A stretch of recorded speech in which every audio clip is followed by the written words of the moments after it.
Well, hello, YouTube. This is kind of my first time doing this, so I really don't know if I'm doing it right. Okay, it looks like I am recording. Okay. I just wanted to introduce myself. My name is Amanda.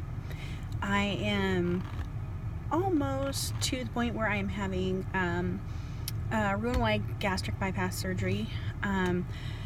It's been a long haul to get where I get to actually have the surgery. I'm going through Kaiser Permanente in the Northwest, and we have a lot of different steps that need to be taken and whatnot, and I just thought making a vlog about this little adventure would be really either not only helpful to myself, to kind of see how far I've come, but maybe even helpful for other people that have gone or that are wanting to take this step, or that are in the process, or maybe having questions, or maybe even having doubts. I started in September of 2016. Kind of went in for a different reason. I had some gastrointestinal issues with some pretty bad GERD, and to the point where I felt like my whole midsection was on fire. And anyway, they said, hey, this might be a good plan to, like, if everything doesn't work, it might be a good idea to think about surgery in the future if other things aren't working. And so I thought about it for a while, and so I got started on the program. At first, the lady that I saw, she wasn't my doctor, so I don't think she knew everything that she could have to help me. She was like a nurse practitioner or something like that, and I don't think she was very well informed, but she's like, I don't think you'll be qualifying for this because you're too healthy. And I'm like, girl, 317 pounds, not healthy. I had comorbidities. They were prediabetes, and I had some pretty severe lower back issues. The GERD itself wasn't something that was a prerequisite comorbidity, but anyway, once we got to this point, and I was just like, just put in the referral, see if I get approved. And by the time I got to my car, the bariatric nurse had given me a call and said, hey, you're approved, da da da. So I was like, I never saw that nurse practitioner again, so I was like, meh. Anyway, so I got approved, and so the first step we had to do was a mastering weight management class. And sorry, Kaiser, I love you. This class was crap. We all know how to master our weight management. Every single person in that class was on the road for bariatric surgery, and every person that is considering bariatric surgery for any reason really already knows how to lose weight. It's not working for us. It's very difficult for those of us that are on, that are overweight, like clearly I am. And so it was based on the food pyramid, which is extremely outdated. We had to be present for these classes, so I just trudged through the 12 weeks and just told them what they wanted to hear. And because you have to participate, it's an online class. Well, at least it was for me. You can do them in person too, but online, I just kind of regurgitated what they told me. And anyway, so 12 weeks. Graduated in December of 2016, and then went to an orientation where we talked to the bariatric nurse and some social workers, and then some other folks. Sorry, I have light on my face right there. It's driving me crazy. Anyway, we got to meet the bariatric team down in Clackamas, Oregon.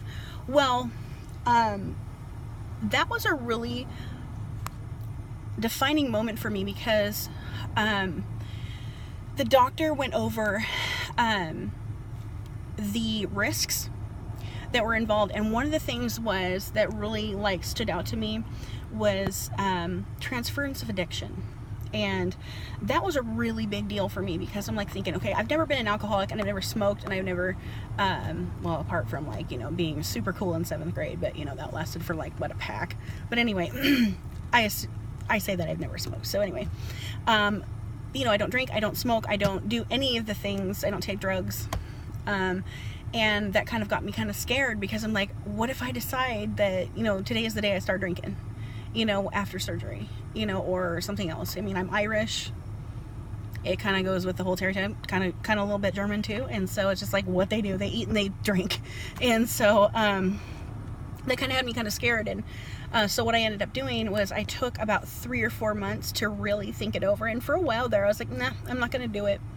But I took my time, and I consulted with, people that have done the surgery before, and, prayed about it and talked to my husband about it, what should I do, and he'd watch me waffle back and forth, but never ever judge me for it, which is, amazing. Get yourself a guy like that. But anyway, I think in April, I finally called the bariatric nurse back and said, okay, let's go to the next step. And so I met with the social worker and the nutritionist, and we kind of went over some mental health issues, like questions. They gave me this box to answer questions. It's kind of weird. But anyway, apparently this thing said I had some PTSD, which I was unaware of. And then other little issues. I already knew I have anxiety and all that stuff. And, and that's, well and good, but what was great about this appointment is that it showed me that as far as a psychological eval goes, it wasn't about finding whether or not you were crazy and not able to go on. They're not trying to do a witch hunt and say, oh, this person can't do it because they're nuts. Okay, they already know we all have emotional issues because we are as big as we are. We usually eat because we're sad, happy, mad, glad, whatever. I mean, for every reason. So I'm so sorry. I just ate something and it's just not sitting well. But anyway, so they were really encouraging in that, and just wanted to hear where my heart was and all that stuff. And one thing I really like about Kaiser is that they are very invested in how you are feeling emotionally and mentally, and because they don't want you to relapse. And there are a lot of resources available to Kaiser patients that are for bariatric patients, and even like their support groups there for bariatric patients are actually not specifically available to people that are Kaiser patients. They can be anybody who's had bariatric surgery, at least in the Northwest as far as I know, because I did ask, because I have 2 friends that were not Kaiser members that had bariatric surgery, and they have these support groups, and they have no support group where they're at now, because one had it in Mexico, another had it in Texas. They're outside the network that they originally had their surgeries. And so I was like, hey, can I bring them? And they're like, yeah, bring whoever you want. You can bring anybody, And so it's to keep you healthy mentally and spiritually and physically, and, kind of help you with this program. So I was really happy about that. And so I ended up going with, I went to one of them, and it actually was closed. Like the one time they closed it down was the day I went. It's 40 miles away. So anyway, I haven't had a chance to go back to another one of those, but that was great. But then I kind of like went a little bit, for a little while. Had a pretty massive food funeral, because it started to become real to me, and I ended up just flipping out. I think I didn't look at the scale when they weighed me, because I'm like, I know that I have screwed up. I'm going to completely own this, but don't make me look at the scale right now. And so they're like, okay. And so we went and this is at the next appointment that I had with the 2 of them, because you have to meet with them twice. And so I sat down, I owned everything. I said, hey, look, it's been really rough. And they're like, well, did you try to give us a call? And I said, I did. And they, whoever it was that I talked to wouldn't put me through to that department for whatever reason. And they said that, well, that's really odd. And they gave me their direct lines at that moment, because they were really concerned that, I would continue to fall in this pattern. And then they ended up giving me some really good advice about eating the way you would after surgery. And so I attempted that for the next, I think, 8 weeks, or no, maybe not that long, maybe about 6 weeks. And that really helped. And I got my head back in the game, and I stepped on the scale, and I had lost weight, and they didn't tell me how much, but because I didn't know beforehand, how much I had gained. And I really don't know. It could be 10 pounds, could be 20 pounds. I have no idea. But the one thing they never did was they never gave me a specific amount to lose beforehand, because I actually lost 40 pounds between mastering weight management and the orientation.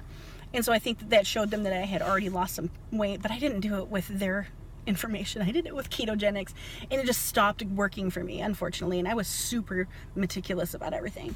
So anyway, went back. They approved me to go see the surgeon. Seen Dr. Nathan Bronson, very good bedside manner, very informative, very kind, and this is what I need, you know. And we sat and we went over everything. He gave me an exam.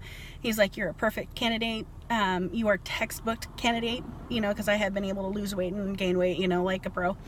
And anyway, he approved me for surgery, and then I have I had the surgical coordinator call me the next day, and she set me up for January 2nd, 2018, and that is where I am now. And so I just had my pre-op on Tuesday, which was 2 days ago, and so I am set to go forward from here. I start my liquid diet over Christmas, which is going to be super great. So it will be liquid nutrition, 4 meals a day plus water. Yay! So that's where I'm at. And like I said, I'm doing this somewhat for me and somewhat for maybe somebody who might be on the fence, or maybe just wants a friend, or just wants some kind of anything, you know, just or just a story, because I live on these stories on YouTube. I really like Cluzy. She's really fun, and you know, she had a completely different procedure than I did, but I really like her stuff, and she's been really fun and informative, and just seeing that her life post gastric sleeve has been pretty excellent. So but anyway, I thought, you know, maybe I'd put this out there just for anybody who maybe wants to hear another story or follow another story. I'll try and, you know, get another one up here maybe in a few days, maybe when I start my